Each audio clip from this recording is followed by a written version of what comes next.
after I had basically been kicked out of a couple of clubs, I mean, I was training out of my front yard. That's where Bay County Elite originally started, was in my front yard out in Bayou George. And I was just doing it to, keep the kids active during the summer. Like you said, sometimes them relationships just don't go the way you plan or the way you want them to. And a couple relationships didn't go the way I wanted. And I ended up in my front yard with three 10 by 10 maps on a tarp. It started getting kind of cold and getting more around wrestling season, and it's like, bro, I gotta find something with a heater and a roof. And just so happened Valerie's dad, Nate, called me up and he was just like, Calvin, man, my kids have been going over here to Jacobs, and Jacob's a really good dude. You should go over here and talk to him and just see what y'all could work out. And I'm gonna be honest, the first like month of Nate telling me this, I was kind of like, bro, like I don't want to go back to another gym just to have it fail, and just I kind of want to do my own thing. And then finally, I kind of broke down. And I was like, you know what? I'll go talk to him. And after talking to him, Jake's real laid back dude that's real calm. And, I'm not so much. I'm more like a drill sergeant. I'm kind of loud. And I know that from the PTSD from the military and stuff, that, I can be kind of over aggressive at some points and probably say some stuff that, later I don't mean, or I guess I come across wrong sometimes, or misunderstood. And but at the end of the day, man, all I want to do is coach these kids in wrestling. That's what I've been doing since I retired from the military. That's where my passion laid. All right, welcome back to the North Florida Wrestling Show. I have the coaches of Bay County Elite Wrestling on with us today. I'm excited to talk with them. Real quick, first, our sponsor today is the Miami Hawk and Pat Lugo. Make sure to go check out online school and academy so you don't have to travel all the way down south to get D1 instruction. All right, guys, I appreciate you joining me tonight. I'm excited to talk with you because I've seen y'all around the tournaments here and there, both at the high school level and all around the youth level, but we never get a lot of interactions outside of like, hey, how you doing? Hey, your wrestler did really well. So I'm excited to explore a bit about y'all selves and y'all's club. So let's start out. Can you tell me a bit about yourself? Whoever wants to go first. I'm Coach Calvin Williams, retired military. I've been coaching now for about 12 years. I've coached Valerie Solorio when she won her Fargo championship. I coached Gabriel Arnold to his first Georgia State championships. Um, Coached my older son, and he ended up going to Northland Community and Tech. And I coached my middle son to a Florida 120 state championship out of Dean Bozeman High School.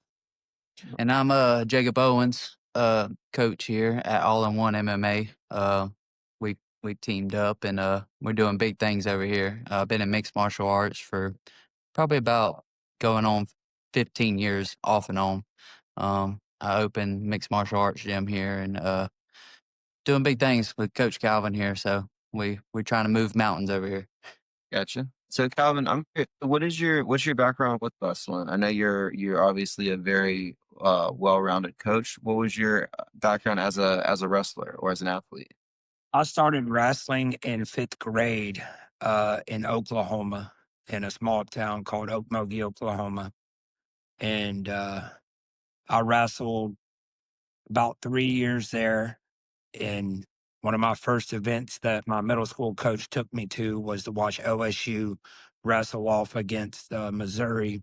At the time, OSU had Oklahoma State University had a couple All-Americans, and that really got me hooked.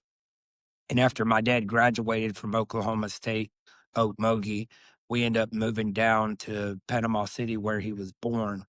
And when we got here, I wrestled eighth grade, and I ended up doing very, very well. And after that, whatever, for a season and a half, And then some life events happened, had a kid. So I joined the military at 17 years old and did 2 tours in Iraq as a 19 Delta Cavalry Scout. Did a whole lot of hand-to-hand combat training while in the military. And then after I got out the military, I think it was about 2 years after I got out the military, I ended up running into Phil Arnold up in Albany, Georgia. And he brought me into his gym with his son, Gabe. And it kind of just took off from there. Coach Phil noticed I had a knack for coaching, and we stuck it out together for 2 years before he ended up moving Gabe on up to Atlanta to practice with the big dogs up there, Force Fitness. And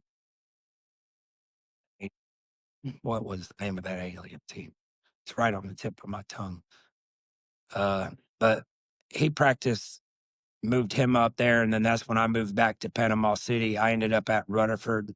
I ended up training Xavier Stilglis and getting him to state, and Levi and Kevon Logan, getting him to state my first year coaching high school for Rutherford. And I ended up getting Xavier to sign up for the Virginia Beach. And he went up there and he took sixth place at Virginia Beach and became an All-American. So that's when I really noticed that I had a real big knack for coaching wrestling. And then from there on out, I've been coaching the youth here around Bay County ever since then. So, quick question: what middle school did you wrestle for in Bay County? I wrestled for Rosenwald Middle School. It is no longer a middle school. It is now an alternative school here in Bay County. But when I moved here, I wrestled 8th grade at Rosenwald. I wrestled in middle school at Surfside, and that is one of the. I will get to that later on, but like that is one of the biggest things I wish they'd bring back. I miss middle school wrestling being there so And much. my favorite match was at Surfside. We went out to Surfside, and it was during school hours. They brought the whole student body out. And when I got on the mat, I wrestled 170, and the kid I was wrestling against was like 6'1", and I'm only like 5'5", 5'6" on a good day. And I just got my stance really low and hit a John Smith ankle pick on him right off the whistle. I ended up pinning him in the second round with a grapevine, and the whole entire gymnasium went quiet. And when I first got on the mat wearing that Rosenwald maroon, like I could not hear nothing. All I could hear was a buzz in my headgear. It's like the ref was yelling, and I still couldn't understand what he was saying. But that was one of my favorite matches, is going out and going up against Surfside. We always did pretty well with the in-school matches. Actually, fun fact: I've only been pinned twice in my life, and the last time was at one of our in-school matches. I was like, I don't want to do this again. But so, Jacob, how did you get wrestling? Do you have a background in wrestling, or just kind Oh, of found it through the MMA route? yeah, it was more of the mixed martial arts route. I started when I was 15. Fought a few times here in Panama City, and then I went up to Alabama, fought a few times. Little break, came back. There was a place in the right there in Callaway called The Grip, and started training there. Took another little bout. They closed down. I had kids. Kind of got busy with my kids and stuff, and then when Impact closed down, I bought all their equipment and stuff, and we just kind of kicked it off. A couple fighters reached out and asked if they could come train over here, and I was like, sure, you're more than welcome. So met Coach Calvin, and he's like, hey, I need a facility to do some wrestling, and I was like, you can come check it out. And he said this is perfect, and we kind of from there, I got my boy with him wrestling, and man, I love it. Like we go to tournaments all over Alabama, down south, Louisiana. Like I fell in love with it, like more than I ever thought I would. I always was in the mixed martial arts scene, and I've been around wrestling, and because I mean it's part of MMA. We got to learn how to shoot doubles and singles and sprawls and do all this stuff. But Coach Calvin kind of taught me the ropes of how far it really could go, how deep it could go, with the wrestling scene. So, and I love it, man. My son, he plays first at states this year in 8U, 43 pounds. All props to Coach Calvin. He's got him to that level within a year. Now he's been doing it about almost 2 years, but at the beginning of this year, he placed first at states, and he had only been doing it for a year at the time. So it shows how good of a Coach Calvin is, and he's taught me a lot, and I've picked up, over this last 2 years, and now I'm getting there, right there, starting to learn the ropes of the little stuff. So, and just going to these tournaments and seeing like how his coaching ability is at the tournaments, I'm starting to pick that up, and like what I need to be saying at certain times and calls I need to be making, if we're down a certain amount of points, what I need to be saying to get us up on points and stuff. So I've learned a lot from him, and I will say, we're doing big things here. We're fixing, hopefully, to get a new facility, and we're fixing to, like I said, go. We're fixing to take over. Like it's about to be. Well, talk us some of those early days of and you guys are called Bay County Elite MMA, correct? Yeah, Bay County Elite Wrestling, and we're is an affiliation with All in One MMA. We're all affiliated together. Like he's running Okay. his wrestling program here with All in One MMA. So our MMA guys jump over there and get wrestling with him. His wrestlers get some work with us. So we're growing together, man. It's just an awesome thing here in Panama City we're doing. All right, talk about the start of that. How did the early days of you working together, because collaboration is great, but oftentimes it can kind of create friction, I guess I've seen in a lot of places. How's So that go? So Nate, Alex Lorio's dad and Val's dad, he reached out to me. Alex was coming over here doing some MMA with me, and Coach Calvin's taught Val and all that. So when Coach Calvin was looking for a facility, Nate reached out to me and he said, "Hey man, I know a solid wrestling coach that would be very good to add to the MMA team." So I said, "Yeah, give him my number. Let's talk business." So he gave him my number. Coach Calvin gave me a call. He came over here and looked. And at the time, we had a cage and one little mat, and he's like, "Man, that's all I need is a mat." And I said, "All right." So we kicked it off. And from there, man, it's history pretty much. We've grown, and now, we've got over 800. Shoot, we probably got couple thousand square foot of mat right now, So it went from one little tiny, almost 10 by 10, 10 by 10 mat to a lot of mat. So Yeah, we started out on 110 by 10 in a full size MMA cage. yeah. That's what I started training the kids in over here, was the MMA cage. After I had basically been kicked out of a couple of clubs, I mean, I was training out of my front yard. That's where Bay County Elite originally started, was in my front yard out in Bayou George. And I was just doing it to, keep the kids active during the summer. And then, and like I said, just like you said, sometimes in relationships just don't go the way you plan or the way you want them to. And a couple relationships didn't go the way I wanted. And I ended up in my front yard with, 3 10 by 10 mats on a tarp. And it started getting kind of cold and getting more around wrestling season. And it's like, bro, I got to find something with a heater and a roof.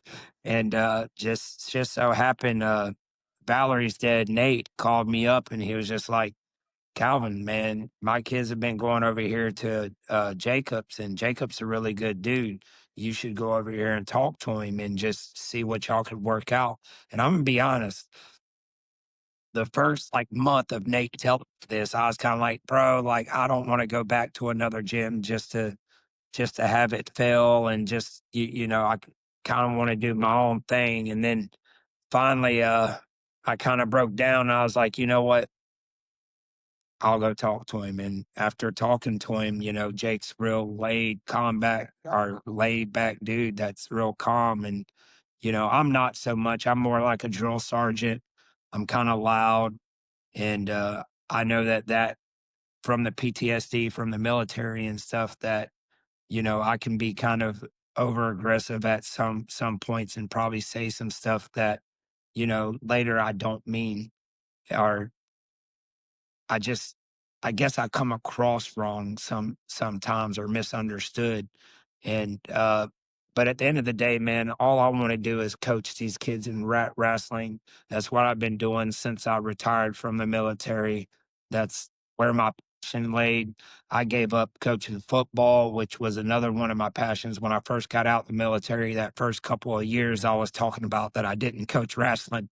That's what I was doing. I was coaching football and I was trying to become a football coach. And that's even harder because now you even got to work with more coaches and it's all about a team aspect, which I'm really good at doing that too. I'm not going to sit here and say I'm not because, I can take a 12-man team against a 30-man team any day of the week and they're not going to beat us like you think they would. But that's something else that goes back to my childhood in Oklahoma. Like, the first football team I was on in Oklahoma, we had 12 kids.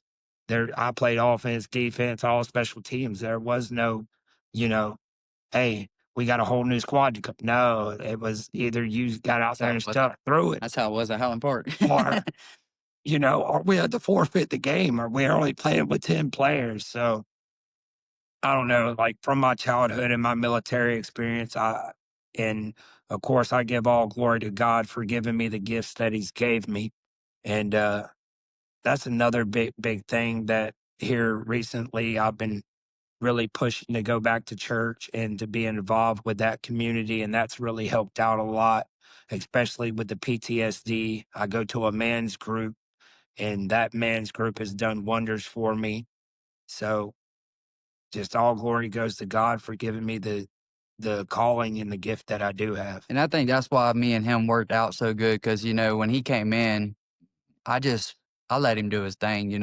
I knew he was, from what Nate said, he was a solid coach, and I wasn't over there like, oh, we need to do this to do that. I just sat back and watched him, and just let him coach these kids, and I stuck to my MMA, and just slowly just started learning, the little ropes of it. But that's what I think why we grew so much is because I never try to push or correct or anything. I just sat back and let him do his thing, with all the wrestling. So I think that's why we're a good team because he don't try to correct me on my MMA stuff. I don't correct him on his wrestling, and we just we just stay to ourselves and let him do what we do best.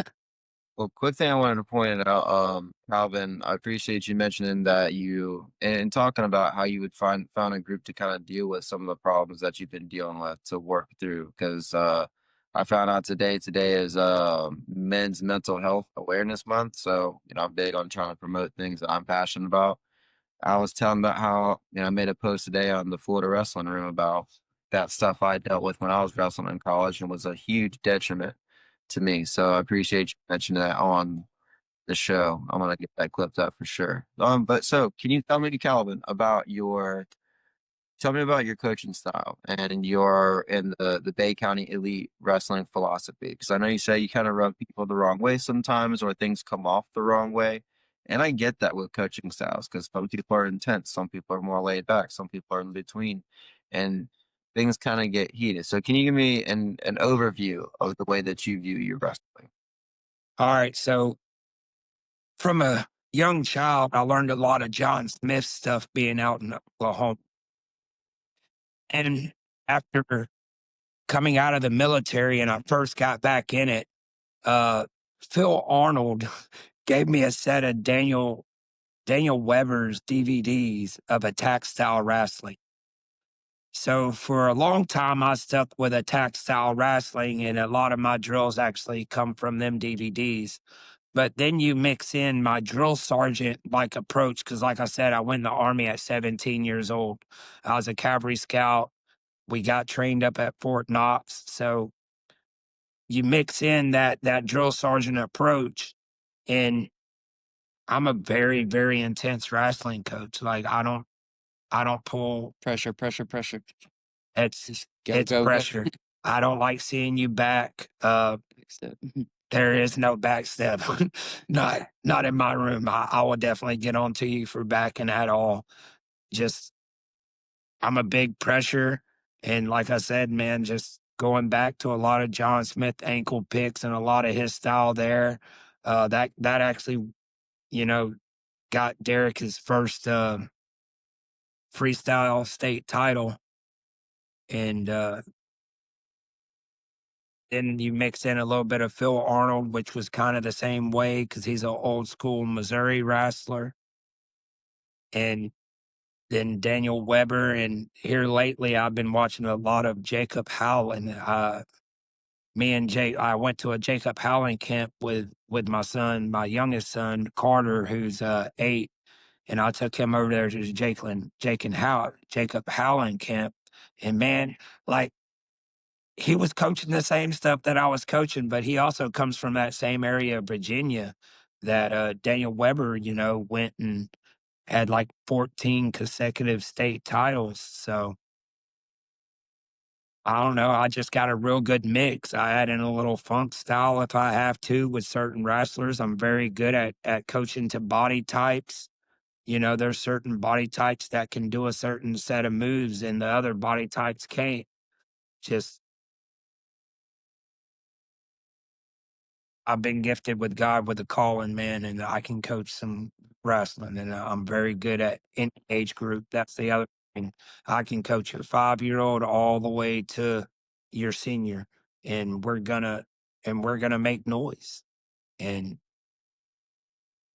that's my main thing is I don't care if you win or lose. I care about how you lose, and I care about going out there and putting on a show. That is, as long as my wrestlers give me maximum effort and go put on a show, I'm a happy coach at the end of the day. Can you talk more about that? Because I like this. I like that phrase. Like, I don't care how you lose. Like, I don't. I know it's like I don't care whether you win or lose, but I care how you lose. Right? Like, I tell my kids a lot the same thing. I'm interested. I'll tell them what I think of it, but I want to hear your explanation of that first. Well, man, that's the same with winning. If you go out there and you give 100% effort and you end up losing that match by a couple of points and you decide to break down and go cry about it, that's not the attitude to have. The attitude to have is we better have got it recorded. Let's go see where we messed up because we can fix it. Or if you go out there and you're winning and you do stuff like the Ferrari brothers or the main Ferrari brother does, flip off the crowd, like, I'm gonna lose my crap on you. I don't approve of that. You know what I'm saying? Like, you can't just go out there and showboat. And there's a certain amount of showmanship to it, but at the same time, I want I want my wrestlers to be humble and respectful, no matter if they win or lose. And you know, at the end of the day, I'd rather see you be a humble, respectful wrestler than to go out there and worry more about flipping off a crowd or doing anything crazy like that. Like, that's so distasteful to me. Yeah, I wasn't really thinking that. I was thinking like, which that's a very good point as well. I was thinking though, like, because this is a talk that I've been reading. I read the Wrestling Mindset book by Gene Zanetti. If you haven't got to it, it's really good. He's got really good insights onto just the verbiage of things. Because I'm very big on words and how sentences are put together. And like one of the things he was talking about, and I'm trying to impart my like going out there and you might be wrestling a kid that's probably going to beat you, but like wrestling like you're trying to win, right? Instead of just going out there and waiting for it to happen. Or if you're going out there and you're wrestling a guy and you're winning 8-7, like you put it in your mind, like you're on your feet where everybody else would just do the dance. They got a stalling call and they dance like, can you stay in the pocket and look for one more takedown? And like not be worried like, oh, well, what if he counterattacks me? Wrestle to the point of like, if I see an opening, I want to attack and put it away instead of just holding on. That kind of that kind of mindset of it, like just always attacking, always like looking for more points, like score more points, score more points. looking for pins. Like I love that. That's where I was kind of get at that of like, I don't care if you win or if you lose, but I care like how it's done. Tell me where you see Bay County Elite Wrestling going. What's your plan for? Well, I have we're moving to a nonprofit, and we're really I'll really be able to take some teams from the Panhandle to go up here and compete at big duels. That like we're gonna go up to Gatlinburg, Tennessee, the Bear, the New Way tournament this year. But, I still don't think I have enough kids here to like fill my own dual team. So that's really like one of my main goals is to be able to take two or three teams up here to big duels, the Bear, Powerade, and just really take these dual teams and go be able to make some noise. So, all right, before we end it, guys, what do you have to say to the North Florida wrestling community? One of the big things that we're working on right now with Nate and the youth wrestling in this area is we're trying to put together a few of these beginner dual teams and some dual team meets between the local area here. And it's sounding like that's going to be pretty promising. We're trying to bring in Tallahassee, Pace, Enterprise, Andalusia, Montgomery. I don't know if I left anybody out that list, but if I did, I'm sorry. But Train's got a great club over there in Pensacola. We got Niceville over here.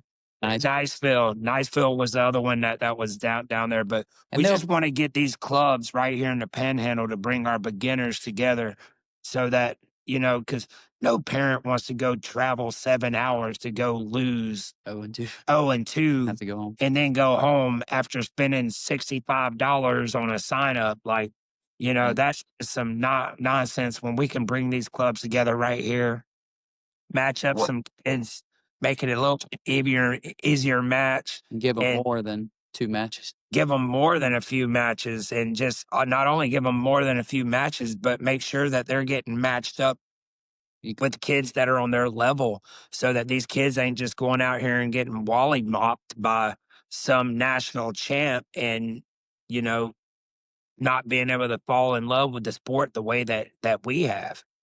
See, and that's what I guess around it, like that's a great idea. I'm glad Nate's taking the initiative on that. But it fills that gap that middle school wrestling played in Bay County. Like I wasn't the most athletic kid, and I found wrestling, and I didn't find success immediately, but it was okay. Like I'm competing with kids on my team. Like I'm wrestling 5 days, right? I can see myself getting better. It's a short season. I get to cut weight and find out what it's like make weight. And just like you're saying too, it's so much easier to get mom and dad and grandma to come out to a dual meet at the home once or twice a week, and then do a little tournament at the end of the year. So I'm glad that's it's filling such a huge void that we've needed filled for a long time. And Nate comes from Pennsylvania, and that's where a lot of his Valerie's start was when she was younger, was in Pennsylvania. So a lot of his experience is coming down from one of the best wrestling states in the United States. So, just following off his lead, and I think a lot of us should probably listen to him and let him do his thing, so that, one day our kids can go up to these dual meets and be able to go against the team Pennsylvania and put on a show. Like, I don't care about meeting. I just want to go put on a show. I just don't want to go out there and give up 10 pins. I want to go out there and make it a close score. Hey, I agree with you that we should listen to Nate, and that's how we can. You guys can help me get Nate to come on the show so he can talk to us about all these ideas. I keep on trying to get him on, but he's like, I don't want to make it about myself. I'm like, but you have such great ideas. Like, about it a little bit. He was like, he's like, maybe soon.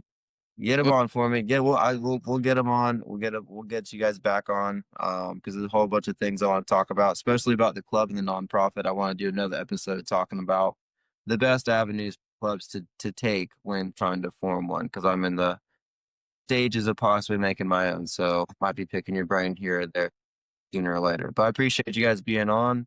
I look forward to seeing you guys at the tournament. Yes, sir. Sir, thank you.